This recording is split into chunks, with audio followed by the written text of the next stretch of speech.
¿Qué pasa cuando el castigo definitivo se convierte en el desastre definitivo? Eres un ciudadano común parado en un patio medieval, esperando presenciar una decapitación rápida y limpia. En cambio, observas con horror cómo el verdugo persigue a su víctima alrededor del cadalso con un hacha, fallando una y otra vez. O imagínate estar presente en la primera ejecución revolucionaria en silla eléctrica, solo para oler carne quemada mientras el cuerpo del condenado literalmente se incendia durante un intento fallido de matanza humanitaria. A lo largo de la historia, las ejecuciones estaban destinadas a ser rápidas, finales y servir como advertencias poderosas para cualquiera que observara. Eran exhibiciones cuidadosamente coreografiadas del poder del Estado, diseñadas para mostrar justicia siendo servida con precisión fría. Pero a veces, todo salía catastróficamente mal.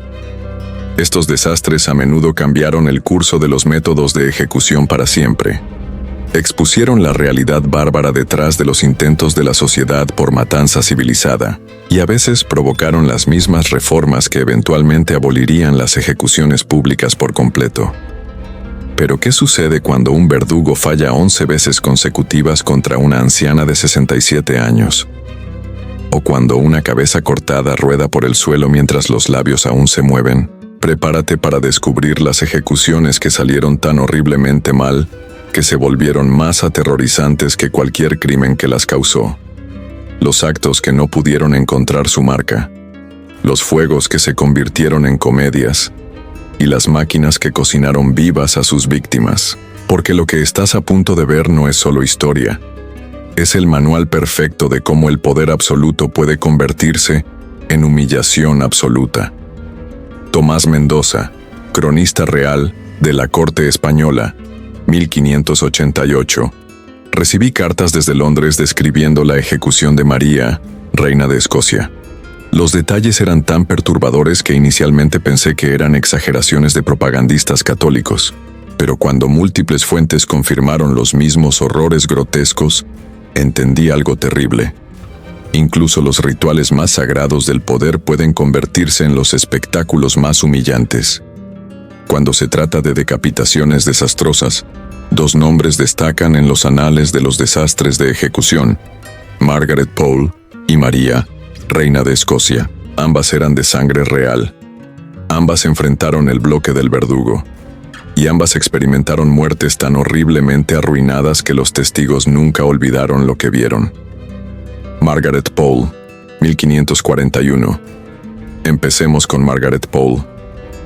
A los 67 años, era uno de los últimos miembros sobrevivientes de la dinastía Plantagenet, y Enrique VIII la quería muerta por traición.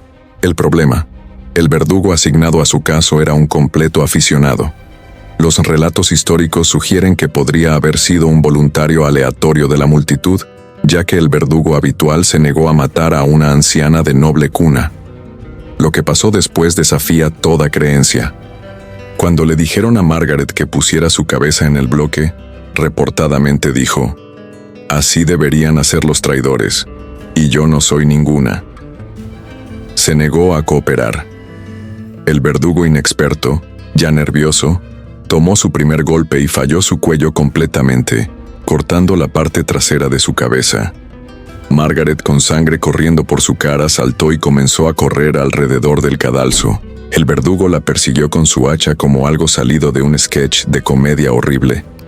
Con cada golpe salvaje, logró aterrizar otro golpe en algún lugar de su cuerpo, sus hombros, su espalda, sus brazos.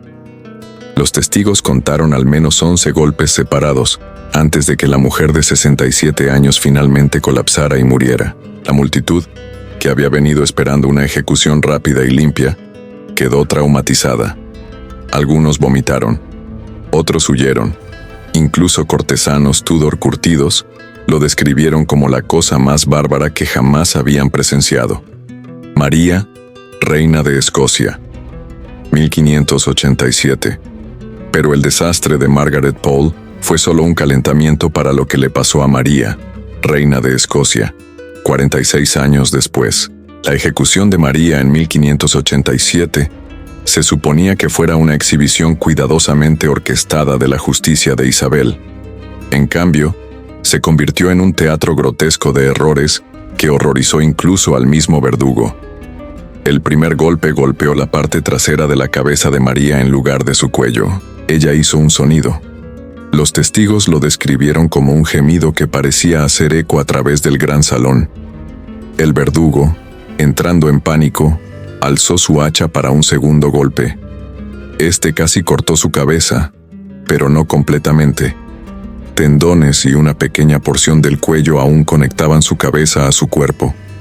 Tomó un tercer golpe, mucho más pequeño, para terminar el trabajo, pero el verdadero horror aún estaba por venir. Cuando el verdugo triunfalmente levantó la cabeza de María para mostrar a la multitud, gritando, «Dios salvó a la reina», como era tradicional, algo salió catastróficamente mal. La cabeza se resbaló de su agarre, pero no porque la dejó caer. María había estado usando peluca. El verdugo se quedó ahí parado sosteniendo una peluca castaña con algunas hebras sangrientas, mientras la cabeza real de María, gris, calva y grotescamente cortada, rodó lejos de su cuerpo a través del suelo del cadalso. Sus labios aún se movían. El silencio en el salón era ensordecedor. Entonces alguien comenzó a gritar, y los gritos se extendieron por la multitud como fuego salvaje. Incluso el deán de Peterborough, que había estado leyendo oraciones, se detuvo a media frase y se quedó mirando en shock. Pero ¿qué pasa cuando no es una decapitación la que falla, sino toda una plataforma de ejecución que colapsa frente a miles de espectadores? La humillación está a punto de alcanzar niveles épicos. Flash forward. Agosto 1890. Prisión de Auburn, Nueva York. El olor a carne quemada llena la habitación. William Kemmler está literalmente cocinándose vivo en la primera silla eléctrica. Un reportero vomita. El humo se eleva de su cuerpo. Podrían haber hecho mejor con un hacha, comenta sarcásticamente George Westinghouse. Pero para entender este momento de horror científico, debemos retroceder a Florencia, 1498. Fuego, falla y desmoronamiento. La ciudad del Renacimiento que nos dio a Miguel Ángel y Da Vinci estaba a punto de presenciar uno de los desastres de ejecución más embarazosos en la historia italiana. La víctima era Girolamo Savonarola, el fiero monje dominicano que había puesto la ciudad patas arriba con sus reformas religiosas y su famosa hoguera de las vanidades. Savonarola era el tipo que había convencido a los florentinos de quemar sus espejos, cosméticos, obras de arte y básicamente cualquier cosa que considerara pecaminosa. Ahora era su turno de enfrentar las llamas. Y la ironía no se les escapó a nadie. Técnica de predicción. Los archivos secretos del Vaticano mencionan que Savonarola, momentos antes de su ejecución, murmuró: «Dios me salvará con un milagro». No sabía cuán profética y humillante sería esa predicción. La ciudad había planeado una quema pública espectacular para igualar el espectáculo que él había creado con sus propias hogueras. Erigieron una plataforma de madera masiva en la Piazza della Signoria, la misma plaza donde Savonarola había celebrado sus famosos mítines. Miles de personas llenaron el espacio, ansiosas por ver el final del hombre que había dominado su ciudad durante años. Esto iba a ser teatro en su máxima expresión, pero alguien olvidó revisar la construcción. Mientras Savonarola y sus dos compañeros monjes eran llevados a la plataforma y atados a sus postes, todo parecía ir según el plan. Entonces la plataforma colapsó. No gradualmente, simplemente cedió toda de una vez, con un estruendo tremendo que se pudo escuchar a través de la plaza. Savonarola, aún atado a su poste, se estrelló hacia abajo en la pila de leña y escombros de madera debajo. Callback. Al poder como espectáculo. ¿Recuerdas cuando dije que las ejecuciones eran exhibiciones coreografiadas del poder estatal? Esto era lo opuesto, poder convertido en farsa. La multitud pasó de anticipación sedienta de sangre a silencio atónito en segundos. Esto no se suponía que pasara. Las ejecuciones, especialmente las importantes como esta, estaban destinadas a demostrar el poder suave e inevitable de la justicia. En cambio, Estaban viendo lo que parecía una escena de una comedia de slapstick. Los funcionarios se apresuraron a resolver qué hacer después. Simplemente enciendes la pila donde está, cancelas todo el asunto e intentas de nuevo mañana. Mientras tanto, Savonarola estaba acostado en los escombros, probablemente preguntándose si esto era intervención divina o simplemente ingeniería italiana realmente mala. Decidieron improvisar. En lugar de reconstruir, simplemente reorganizaron los escombros en una pira improvisada ahí mismo en el suelo y volvieron a atar a los 3 hombres condenados a cualquier poste que aún estuviera en pie. No se parecía en nada a la ejecución digna que habían planeado. Foreshadowing siniestro. Cuando finalmente encendieron el fuego, la pila irregular se quemó de manera desigual. Partes de ella ardieron inmediatamente mientras otras secciones se consumieron lentamente. Esto era solo un anticipo de lo que pasaría cuando la ciencia moderna tratara de mejorar las ejecuciones.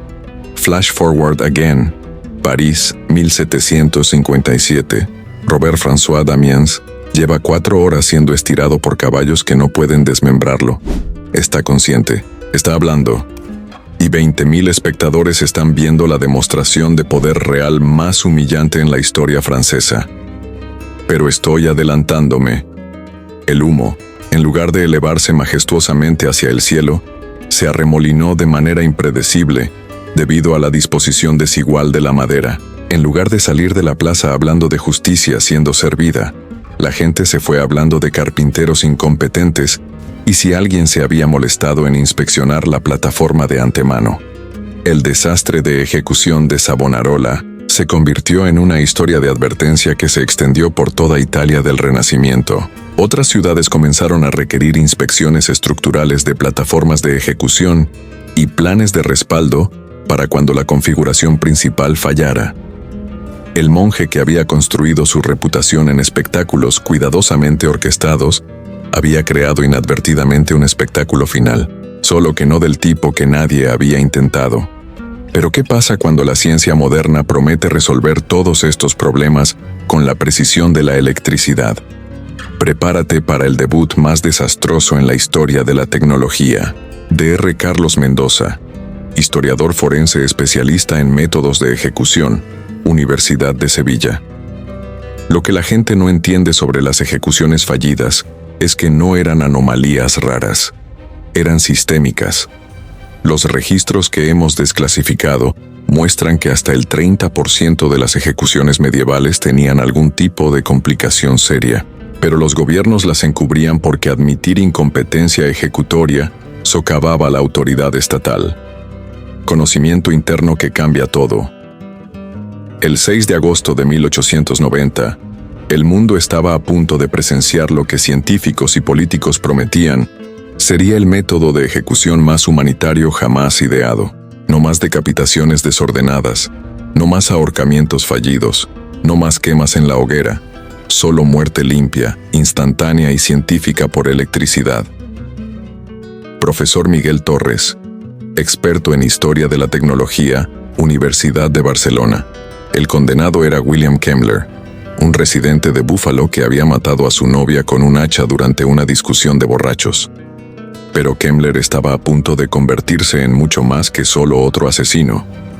Iba a ser el sujeto de prueba para el intento más sofisticado de la humanidad de matanza civilizada. La silla eléctrica había sido diseñada por las mejores mentes de Lanín. Thomas Edison mismo había estado involucrado en promover la ejecución eléctrica, aunque irónicamente estaba tratando de probar que la corriente alterna de su rival, George Westinghouse, era demasiado peligrosa para uso público. Documento secreto desclasificado. Los archivos de Edison, abiertos en 1995, revelan que había experimentado secretamente, electrocutando animales durante meses, buscando el voltaje perfecto para matar instantáneamente. Sus notas muestran una obsesión inquietante con crear muerte científica perfecta. La silla se veía impresionante. Construcción de roble sólido, correas de cuero, accesorios de latón. Parecía mueble que pertenecía en el estudio de un caballero, no en una cámara de muerte. Dr. Patricia Morales, experta en neurología forense, Universidad de México. 25 testigos se apiñaron en la habitación de ejecución, incluyendo doctores, reporteros y funcionarios.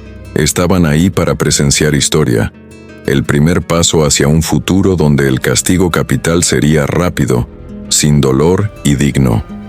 Lo que obtuvieron en cambio fue una pesadilla que perseguiría a varios de ellos por el resto de sus vidas. Kemmler fue amarrado a la silla con electrodos conectados a su cabeza y espalda.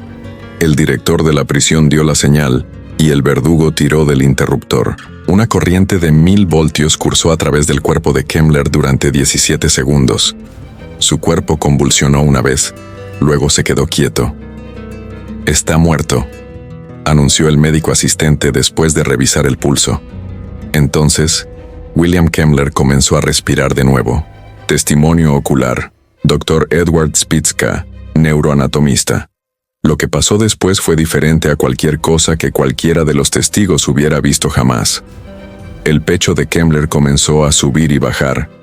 Apareció espuma en su boca. Su cuerpo comenzó a hacer sonidos involuntarios, gemidos y jadeos que parecían venir de algún lugar profundo dentro de su cuerpo supuestamente muerto. Dr. José Santos, especialista en electrofisiología, Universidad de Madrid. El pánico se estableció entre los funcionarios. Esto no se suponía que pasara. La ciencia era perfecta. Los cálculos eran precisos. Los hombres muertos no empiezan a respirar de nuevo. Tuvieron que electrocutarlo una segunda vez. El verdugo tiró del interruptor de nuevo, esta vez entregando una corriente mucho más fuerte por un periodo mucho más largo. Lo que siguió fue peor que cualquier cosa que los verdugos medievales hubieran producido jamás. El olor golpeó a los testigos primero. El inconfundible olor de carne quemada. Humo comenzó a elevarse del cuerpo de Kemmler. La corriente lo estaba literalmente cocinando desde adentro hacia afuera. Revelación explosiva.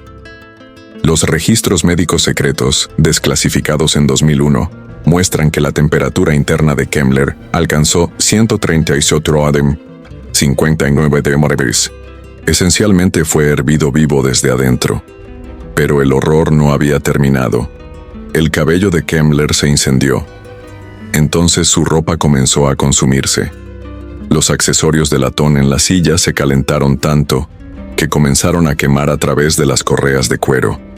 La habitación se llenó de humo y el olor dulzón y nauseabundo de carne humana quemándose.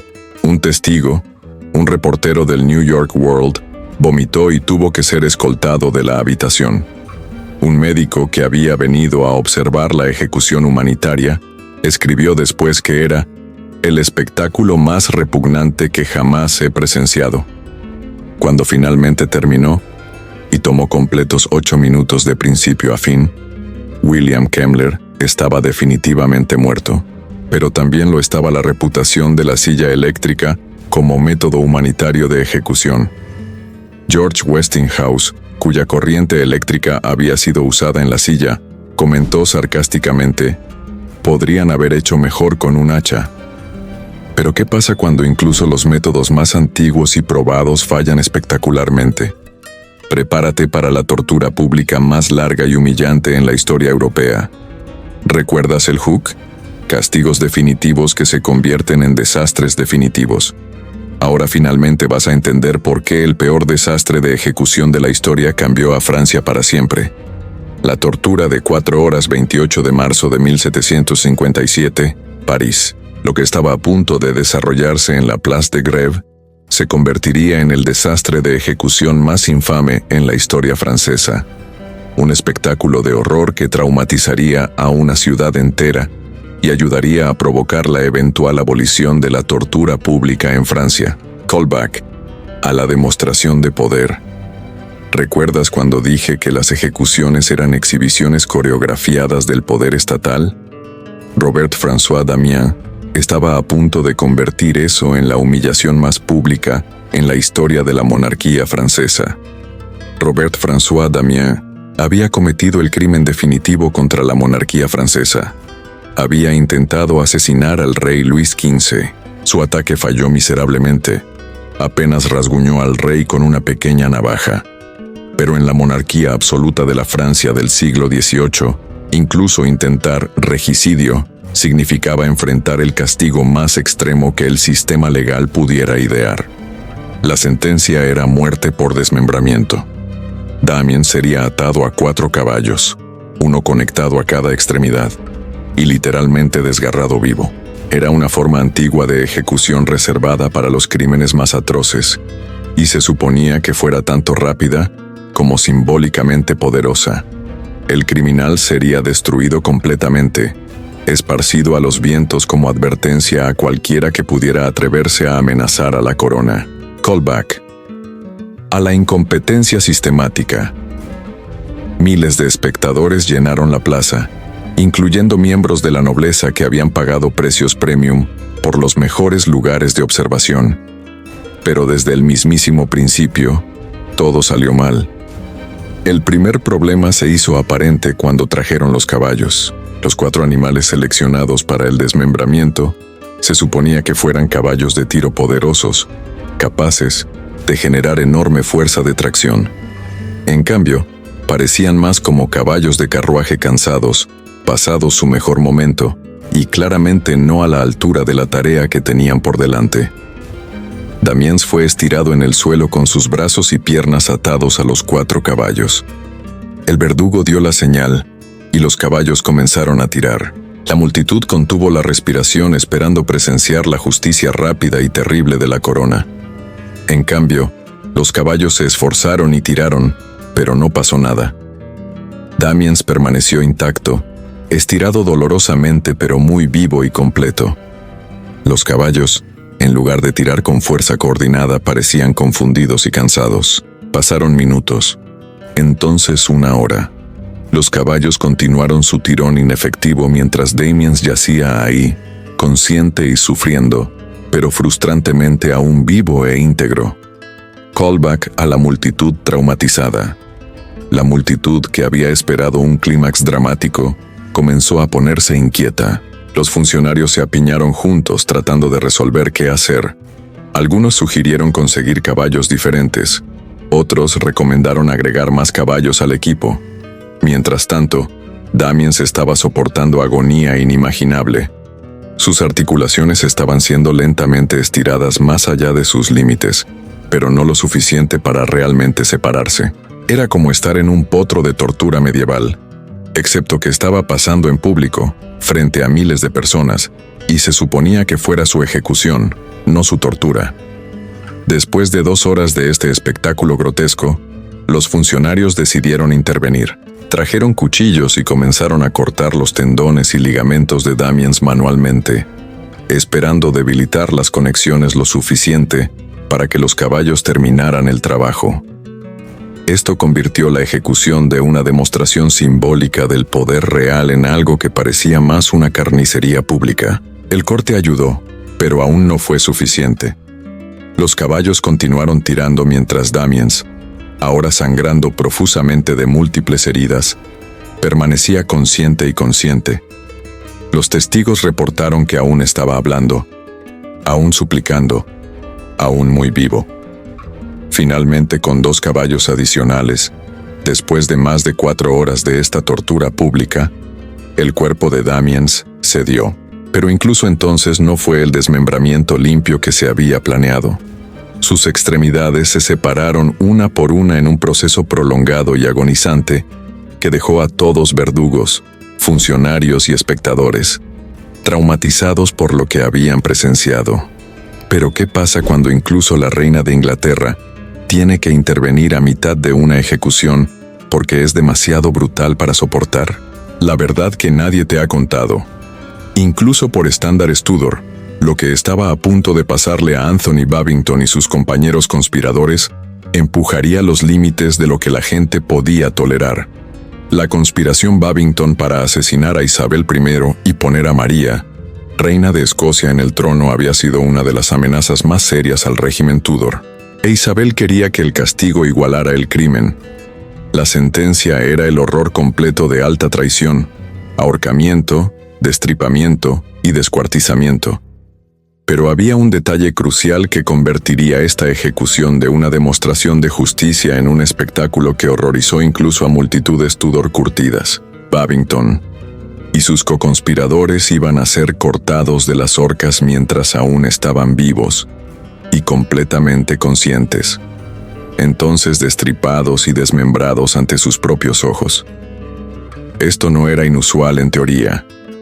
El procedimiento estándar para traidores pedía que fueran ahorcados hasta casi morir, luego revividos para la porción de descuartizamiento. La palabra clave era casi. La mayoría de verdugos tenían suficiente experiencia para saber cómo hacer inconsciente o casi muerto al condenado antes de la peor parte. Era brutal, pero mantenía alguna pretensión de misericordia dentro de la brutalidad. Pero alguien, ya fuera Isabel misma, sus consejeros o el verdugo, decidió que Babington no merecía tal misericordia. Anthony Babington fue el primero en subir al cadalso. Fue ahorcado por el tiempo más breve posible, justo lo suficiente para asegurar que estuviera aún completamente consciente cuando lo cortaron. Lo que siguió rompió toda regla no escrita de la práctica de ejecución Tudor. Babington fue abierto y destripado mientras completamente despierto y consciente. El verdugo sacó sus intestinos y los arrojó al fuego mientras Babington observaba. Luego vino el desmembramiento. Brazos y piernas cortados mientras aún estaba consciente lo suficiente para sentir cada corte. Aquí está el plot twist que redefine todo. La reacción de la multitud fue inmediata y sin precedentes. Estas eran personas que habían observado incontables ejecuciones, que estaban acostumbradas a las brutalidades rutinarias de la justicia Tudor. Pero esto cruzó una línea que incluso ellos no sabían que existía. La gente comenzó a gritar para que el verdugo se detuviera. Otros exigieron que se le permitiera a Babington morir antes de que continuara el desmembramiento. Algunos miembros de la multitud realmente trataron de asaltar el cadalso para terminar la tortura ellos mismos. La ejecución, que se suponía que demostrara el poder y la justicia de Isabel, se estaba convirtiendo en un desastre de relaciones públicas. Pero el horror no había terminado. Los 6 conspiradores restantes aún tenían que enfrentar el mismo destino. Sin embargo, algo extraordinario pasó entre la primera y segunda tanda de ejecuciones. Plot twist explosivo. Los archivos secretos de la Torre de Londres, desclasificados en 1977, revelan la verdad que los historiadores han estado ocultando durante 400 años. Isabel no ordenó la tortura consciente. Los registros muestran que el verdugo, Thomas Derrick, había sido secretamente sobornado por agentes católicos para hacer las ejecuciones tan brutales que causarían indignación pública contra Isabel. La tortura extrema de Babington fue sabotaje político, no política real. Cuando Isabel se enteró de lo que había pasado, no solo modificó las sentencias restantes, ordenó una investigación secreta que reveló la conspiración de Derrick. Pero aquí está el twist final, la verdad que cambia todo. Derrick no fue ejecutado por traición, fue reclutado. Isabel se dio cuenta de que un verdugo dispuesto a torturar por dinero era demasiado valioso para desperdiciar. Derrick se convirtió en el verdugo personal de Isabel, responsable de más de 3.000 muertes durante su reinado. Su nombre se convirtió en sinónimo de ejecución. La palabra Derrick para grúas de elevación viene de las horcas que él diseñó. Los 6 conspiradores restantes aún fueron brutalmente ejecutados, pero se les permitió colgar hasta estar muertos o inconscientes antes de que comenzara el descuartizamiento. La multitud, aunque aún presenciando un espectáculo espantoso, no reaccionó con el mismo nivel de indignación y repulsión. La verdad más perturbadora. La ejecución de Babington no se convirtió en una lección sobre los límites de la brutalidad, se convirtió en un manual de operaciones. Los registros secretos muestran que Isabel comenzó a usar la técnica Babington, tortura extrema seguida de misericordia calculada, como herramienta de control político. La indignación pública se convirtió en gratitud cuando ella suavizaba las sentencias a mitad de camino. Había weaponizado la compasión. El legado real de estos desastres. El desastre de Margaret Pole llevó a nuevos requisitos de entrenamiento para verdugos. La decapitación arruinada de María contribuyó a la creciente oposición a las ejecuciones públicas entre la nobleza. El colapso de la plataforma de Savonarola cambió los códigos de construcción para estructuras de ejecución en toda Europa. La silla eléctrica de Kemmler casi terminó con la electrocución antes de que realmente comenzara. El desmembramiento de Damiens de 4 horas se convirtió en un punto de inflexión en las actitudes francesas hacia la tortura pública, pero la lección más escalofriante. Estos no fueron accidentes. Fueron características inevitables de sistemas diseñados para matar eficientemente. Cuando le das a cualquier institución el poder de matar legalmente, eventualmente matará mal. Y cuando mata mal en público, esos errores se convierten en los momentos que definen civilizaciones enteras. El aspecto más perturbador de estas ejecuciones fallidas no es la sangre o el sufrimiento, es cuán rápido la sociedad se adaptó a normalizar lo anormal. Cada desastre llevó a mejoras técnicas, no a cuestionamientos fundamentales sobre si el Estado debería estar en el negocio de matar. La próxima vez que escuches sobre justicia humana o procesos perfeccionados, recuerda a William Kemmler cociéndose vivo, a Margaret Paul corriendo de un verdugo amateur y a Robert François Damiens siendo estirado durante 4 horas. Algunas cosas no pueden ser perfeccionadas porque son fundamentalmente imperfectibles. La historia tiene una manera de repetirse, especialmente cuando olvidamos que detrás de cada mejora técnica hay una larga lista de experimentos fallidos en cuerpos humanos reales. ¿Qué otros procesos perfeccionados en la historia moderna esconden montañas de desastres encubiertos? Suscríbete para descubrir las verdades que los gobiernos trataron de enterrar para siempre. Y si te fascina cómo los sistemas de poder perfeccionan sus métodos de control a través del fracaso público, tengo algo especial para ti. He creado un ebook completo: Los desastres que construyeron imperios. Cómo el fracaso público se convierte en control perfecto, donde revelo exactamente cómo los gobiernos usan desastres accidentales para crear sistemas de control más sofisticados. Link en el comentario fijado. Porque entender cómo operan estos accidentes no es solo historia fascinante, es la clave para reconocer cuando están siendo usados hoy. Próximo episodio: el hospital que experimentaba con pacientes vivos. Los horrores secretos de la medicina medieval. Te garantizo que después de ver eso, nunca más verás los avances médicos de la misma manera. Comentario y comparte. ¿Sabías sobre estos desastres de ejecución que cambiaron la historia? ¿Qué otro proceso perfeccionado te gustaría que expusiera? La historia oficial siempre habla de progreso y perfeccionamiento. Mi trabajo es mostrar los cuerpos que se apilaron para llegar ahí.